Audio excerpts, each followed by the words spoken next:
네, 이 땅의 일, 영성, 그리고 예술에 대한 통합된 그리스도교 관점을 소개하고 나누기 위해서 기독교에 대한 선교교회, 소금빛교회에서 설립하고 후원하는 파이미니스트리 통합 입문과정 후속편 제2성전시대 두 번째 나눔을 시작하겠습니다.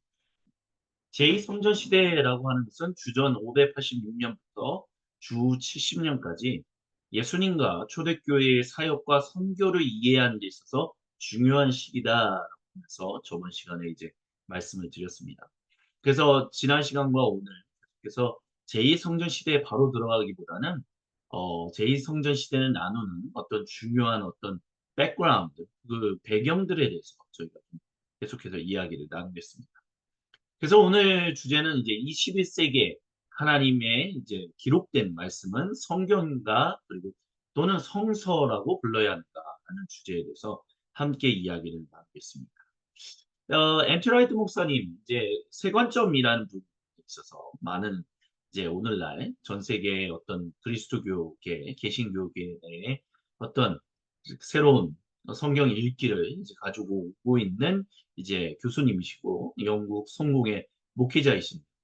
엠트라이트 목사님이 이런 얘기를 한 적이 있습니다. 그리스도교의 목적은 세상 전체에 대한 한 가지 이야기, 오직 하나의 이야기를 제공하는 것인데 그것이 바로 공적 진리다라고 얘기를 했었습니다. 근데 여기서 우리가 살펴봐야 하는 주목해봐야 하는 중요한 지점이 바로 공적 진리다라는 것이죠. 주님의 말씀이 그런 의미에서 우리가 좀 이 성서 또는 성경이라는 이 주제에 대해서 좀 얘기를 나눠보자 합니다. 그러니까 성경이라는 말. 일단은 앞전에 있었던 그 PPT에서 조금 거슬리는 이야기가 아마 계신 분들도 있었을 거예요. 그건 바로 이야기를 제공하는 것이다라는 부분에 있어서 이제 좀 거슬리는 분들이 아마 계셨을 것 같습니다. 그러니까 성경이 이 교리가 아니고 이야기라고 얘기하는 것이 맞냐라고 이제 볼 수 있다는 거죠. 그래서 이 부분과 관련해서 이제 언제였는지는 정확하게 모르겠지만 가톨릭 그 신문에서 성경인가 성서인가라는 주제로 한 신부님이 글을 쓴 그게 있어요. 근데 그분이 쓴 것에 보면 성서냐 또는 성경이냐 어떤 걸로 불러야 하느냐라는 그 논란에 우리가 이제 그 한국 그리스도인들이 살아가고 있는데 그 중심에는 경전성이라는 것이 자리 잡고 있다라고 얘기를 해요. 그래서 개신교 진보신학자 정장길에 의하면 경전성을 강조하는, 즉 교리라는 것을 강조하는 보수적인 그리스도인들은 성경을 비판적으로 접근하는 그런 식의 이야기를 싫어한다. 근데 성서라고 접근하는 것은 보다 더 이제 뭐라 그럴까 비판적인 관점을 가지고 있는 것이다. 이제 그렇게 얘기한다라는 거예요. 그래서 성경이란 말을 사용하게 되면 결국에는 성경의 규범적인 차원이 강화되고 법적인 권위를 드러내는 어떤 불가침의 성역으로 성경이 자리매김하게 될 가능성이 높다. 그래서 이제 사사로운 해석이 금지되고 교회 권위에 의한 해석만이 유일한 해석으로 강제될 가능성이 높아진다. 우리가 성경이라고 얘기하면 그렇다라고 이제 얘기하는 거죠. 그러니까 성경이라고 이제 표현하는 이제 보수주의 또는 중도의 이제 성경을 읽는 분들은 어떻게 읽냐? 그랬을 때 성서가 아니라 성경이다. 왜냐하면 하나님의 절대적 말씀이라는 권위의 표현이 거기에 담겨 있기 때문이다. 그래서 성서라고 불러서는 아니고 성경으로 불러야 한다. 하지만 그와 다르게 이제 이 성경이라는 그 경전서, 뭔가 좀 고리타분한 것 같고, 뭔가 좀 경직되어 있는 것 같은 그런 관점들이 좀 문제가 있지 않겠냐라고 하면서 진보주의 쪽에 있는 분들은 그렇기 때문에 성경보다는 성서라고 읽는 것이 더 좋다라고. 모든 사람과 온 창조 세계에 주신 하나님의 거룩하신 말씀이 있기 때문에 그러니까 책이라는 표현이 더 좋지 않겠느냐 이제 그렇게 얘기한다라는 것입니다. 근데 이제 이런 것을 왜 말씀드리냐면 이런 성경이냐 성서냐라는 식의 어떤 그런 뭐라 그럴까요? 논쟁이 우리가 지금 현재 살아가고 있는 교회가 바로 이런 환경 속에서 살아가고 있기 때문에 그래요. 우리는 한국 사회는 그리고 한국 교회는 서구 이야기의 영향을 굉장히 많이 받았어요. 근데 그 서구 이야기라는 게 무엇이냐라고 하면 후기 근대성, 다른 말로 한다면 포스트 모더니즘이라고 얘기할 수 있겠죠. 그 후기 근대성으로 붕괴되어 들어가는 근대성, 모더니티, 그것에 깊은 영향을 받고 있다는 그것과 다르게 이제 성경적 이야기는 창조, 타락, 구속 이런 관점. 이게 성경 드라마에서의 그 기본 어떤 도식이다라고 이제 말씀을 드렸었습니다. 그러면 도대체 우리가 지금 현재 살아가고 있는 이 근대성과 후기 근대성, 모더니즘과 포스트 모더니즘의 영향들이 뭐냐? 짤막하게 살핀다면 일단은 모더니즘, 즉 근대성이라는 것은 지식이라는 것을 매우 강조하는 그런 시대였습니다. 그러니까 그전에는 이제 뭐 영성이다, 뭐 영성이란 말을 사용하지는 않았지만 영적인 것들을 강조했었던, 뭐 체험을 강조했던, 뭐 영적인 것들을, 그리고 교회의 권위를 강조했던 그런 것들이 이제 서구 유럽 사회에서 그렇지 않다. 진실로. 이제는 우리가 조금 다르게 생각해 봐요.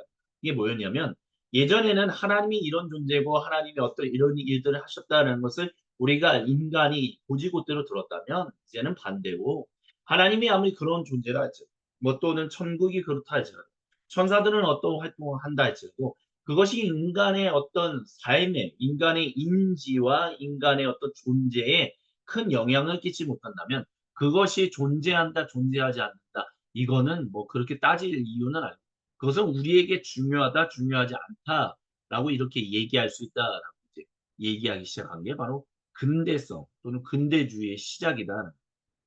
그래서 나는 생각한다, 뭐, 고로 나는 존재한다, 뭐, 데카르트, 르네 데카르트나 뭐, 여러, 뭐, 칸트라든지, 뭐, 임마누엘 칸트라든지, 뭐, 헤겔, 뭐, 이런 여러 다양한 분들이 계시죠.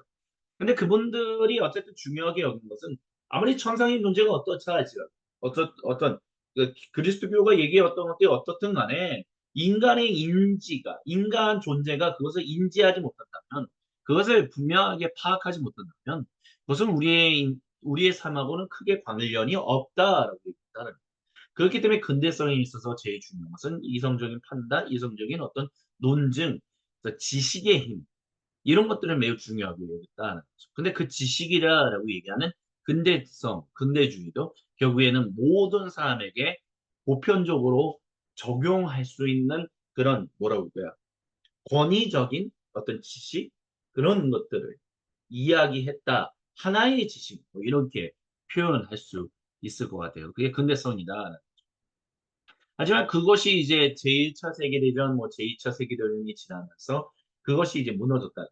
특별히 근대성이라고 얘기했었을 때 그 근대성을 얘기했던 사람들이 중요하게 다뤘던 것은 무엇이냐면 우리가 그렇게 인간이 온전한 인지를 가지고 온전한 이성을 가지고 온전하게 파악하고 판단하면서 온전하게 살아갈 수만 있다면 이 세상은 유토피아 정말 낙원이 될 수 있을 것이다라는 그런 희망을 가지고 있었어요.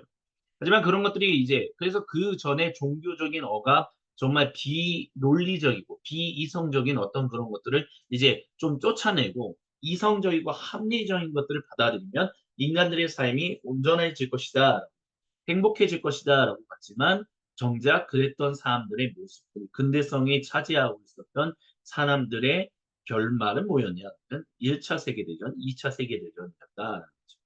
그러면서 정말 모든 사람들에게 보편적으로 접근할 수 있고 적용할 수 있는 그런 이성적인 지식, 진리, 뭐 또는 이성적인 접근이라는 것은 존재할 수 없다.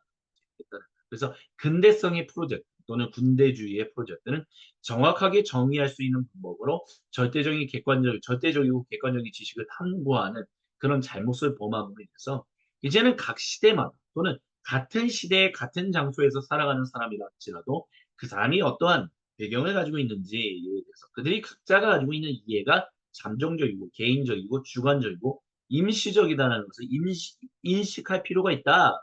그래서 지식은 일종의 그러니까 너는 그렇게 생각해 나도 그렇게 생각해 우리 한번 서로 대화하면서 서로를 존중해 가자라는 그런 대화를 만드는 것이 중요하다. 뭐 모든 사람들 그래서 뭐 계몽주의 뭐 근대성에서 얘기했던 근대주의에서 얘기했던 모든 사람을 깨달아서 알게 하면서 더 나은 삶으로 이끈다 그런 식의 관점이 아니라 서로 대화하면서 서로가 가지고 있는 한계와 서로가 가지고 있는 유니크함 고유성을 인정하면서 대화를 주고받는 것들이 중요하다. 이제 후기 근대성의 등장이었다는 그런 영향 가운데서 지금 한국 교회가 또는 한국 사회가 이제 놓여 있다라고 이제 얘기할 수 있다라는 것입니다. 그런 가운데서 이제 우리가 이제 발견할 수 있는 것은 뭐냐면 성경은 유진 피터스 목사님의 말을 빌리자면 엄청난 제멋대로 뻗어나가며 광대한 서사다라는 것을 발견하게 되었다. 그러니까 그 근대성이 발전하기 이전에 그 태동하기 이전에 종교적으로 이게 경전이고 교리야. 너희는 무조건 구원받고 이제 구원받은 백성답게 살려면 이렇게 읽고 이렇게 살아야 돼라고 얘기했던 모든 것들이 어떤 인간의 어떤 그런 권위적인 그런 제도와 어떤 탄압, 그 규격 안에서, 규율 안에서 이루어졌던 것들이 근대성과 후기 근대성의 어떤 발현과 발전됨으로 인해서 점차적으로 그런 것들이 해체라고 해야 할까요? 조금 이제 약화되기 시작했던 그런 일을 통해서 우리는 성경을 어떻게 바라봐야 하는 오늘 이런 시대 가운데 우리는 성경을 어떻게 읽어야 하는가 그리고 어떻게 나누어야 하는가라는 부분에 있어서 자유함을 얻게 되었다. 유진 피터스 목사님은 얘기했다는 거예요. 그래서 그 얘기를 조금 더 살펴본다면 그러니까 무슨 얘기냐? 성경이 제멋대로 뻗어나간다는 게 뭐냐면 인간이 통제할 수 없다는 인간이 그걸 가지고 어떻게 무엇인가를 규격화할 수 하거나 규율화할 수 없다는 것을 이제 발견했다. 그래서 일단은 그리고 하나님의 자기 계시, 즉 자기 드러내심, 모든 사람과 온 창조 세계로 하여금 하나님이 누구이시고 하나님의 어떠한 일을 하고 계신지를 알게끔 하는 그 이야기가 어떻게 주어졌는가?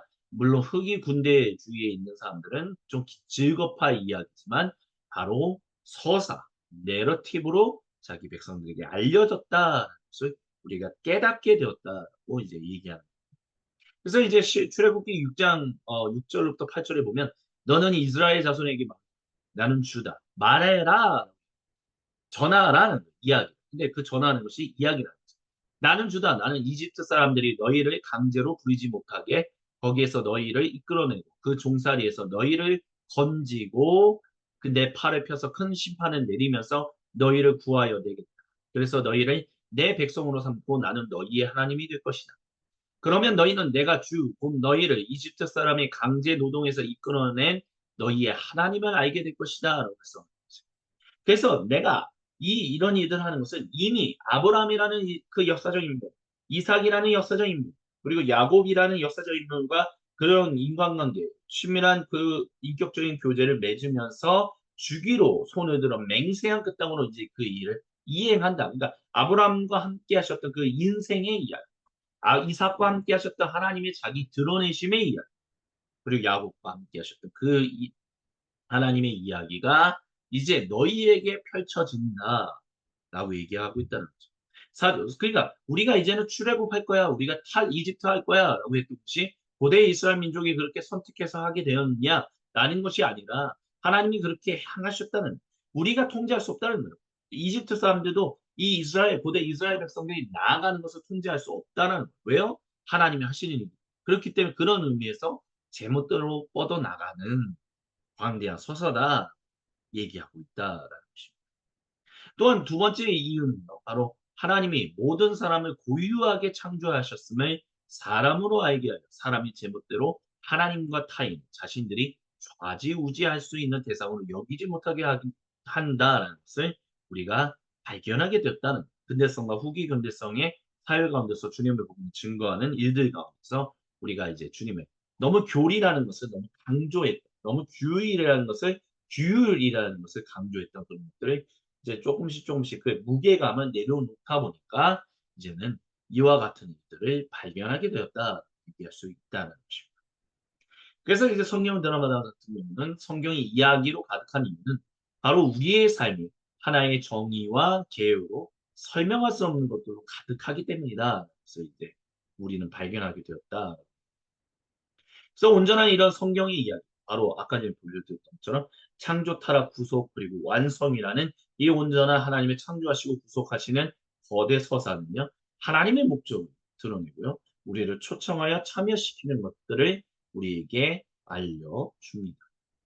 그렇기 때문에 결론적으로 우리가 얘기할 수 있는 것은 무엇이냐면 성경이든 성서든 우리가 뭐라 불러도 사실 상관없다라고 얘기할 수 있어요. 아니면 오히려 이렇게 얘기하는 게 더 옳다라고 얘기할 수 있을 것 같습니다. 성도에게는 성경이에요. 즉 하나님이 절대적인 권위로서 말씀하셨다. 근데 권위는 하나님이 가지고 계신 거지, 뭐 교회가 가지고 있는 것은 아니에요. 하지만 하나님이 교회에게, 주님의 몸된 교회에게 예수님의 그 권위가 흘러내려가게끔 하셨다는 것은 우리가 잊지 말아야 합니다. 그러니까 우리가 하나님을 경외하는 사람들이 되어야 한다. 그런 의미에서는 성경이다라고 얘기하는 것이 타당하다라고 얘기할 수 있을 거예요. 하지만 이제 비성도들, 즉 비그리스도인들에게, 그들에게 이제 근대성과 후기 근대성의 영향 가운데서 살아가고 있는, 혼재되어 있는 상황 가운데서 살아가고 있는 사람들에게는 성경이란 말이 딱딱하고 권위적이고 너무 올가매려고 하고 사람으로 하여금 이렇게 옴짝달싹 못하게 만들려고 하는 그런 꼰대 기질의 어떤 느낌으로 다가올 가능성이 높다는 거죠. 그런 의미에서는 뭐 이거 성서라고 얘기했고 크게 상관없다라고 얘기할 수 있을 것입니다. 왜냐하면 그들과 온 창조 세계를 향한 하나님이 창조하시고 구속하시는 서사를 담고 있기 때문이다라고 얘기할 수 있습니다. 그래서 이런 의미에서 성경이냐 성서냐 뭐라고 불러야 하느냐 했을 때 잊지 말아야 돼서, 우리가 그 근대성과 후기 근대성이 등장하면서부터 많은, 그리고 오늘날의 21세기 한국 교회, 다수의 한국 교회는 그런 근대성과 후기 근대성이 섞여 있는 세상 가운데 어떻게 주님의 복음을 전할 것인가라고 했을 때 조금 더 발걸음을 좀 뒤로 물러서, 니들은 니들끼리 얘기해. 어차피 우리는 우리의 진리를 얘기할게. 듣든 말든 상관없어. 우리는 우리의 얘기를 할 거야. 우리는 그래서 하나님의 살아계심을 증거할 거야.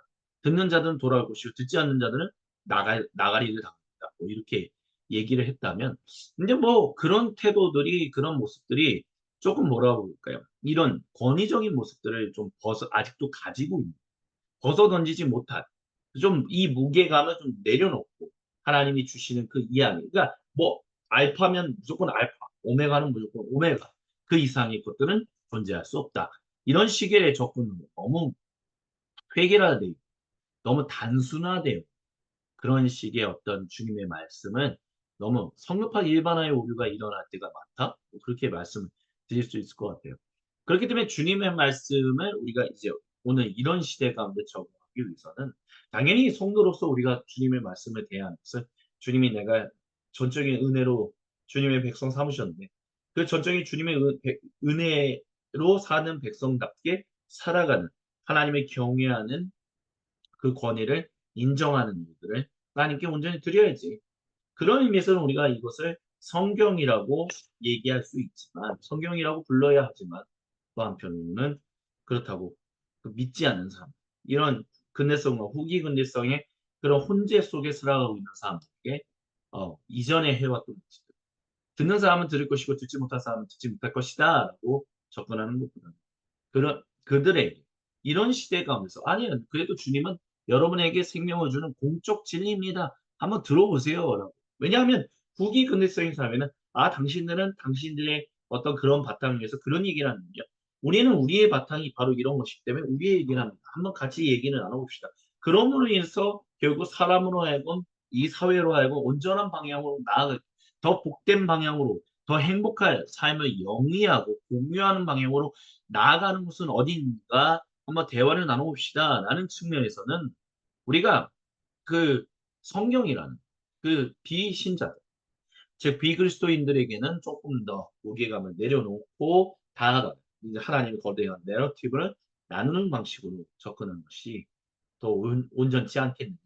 특별히 21세기 이 시대가 그렇지 않겠느냐라는 차원에서 이제 성경을 읽어야 하느냐, 성서라고 불러야 하느냐라는 어떤 이야기에 대해서 함께 이 주제로 이야기를 나눴습니다. 그래서 이런 주제로, 그러면 이런 상황 가운데서 제2성전 시대라는 것이 어떻게 중요하게 됩니다. 이렇게 이 시대 가운데 성경을 읽는 데 있어서, 성도가 성경을 이야기 나누는 데 있어서, 비성도들과 함께 얘기를 나누는 데 있어서 어떠한 중요한 그런 보화를 담고 있는가라는 부분에 대해서 계속해서 그 다음 시간에 이야기를 나누도록 하겠습니다. 지금 이 시간까지 함께 해주신 모든 분께 감사드리며 다음 시간에 다시 뵙겠습니다. 감사합니다.